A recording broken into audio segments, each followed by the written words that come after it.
రాష్ట్రంలో కాంగ్రెస్ మళ్ళీ గెలవదు. ఈ రాష్ట్రంలో బీజేపీకి స్థానం లేనే లేదు.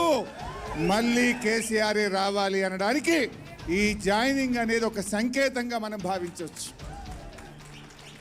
నాకు తెలిసి ఇంకా ఏడాది పోతే కాంగ్రెస్ వాళ్ళు లైన్లు కడతారు, కానీ ఎవరిని తీసుకునేది ఉండదు. ఈ కాంగ్రెస్ దొంగలు తీసుకునేది ఉండదు. ఎందుకంటే మనం ఇలా అసలైన ఉద్యమకారులు, కార్యకర్తలు, మీలాంటి నాయకులు ఇవాళ కేసీఆర్ నాయకత్వంలో మనందరం కూడా కలిసి పనిచేద్దాం.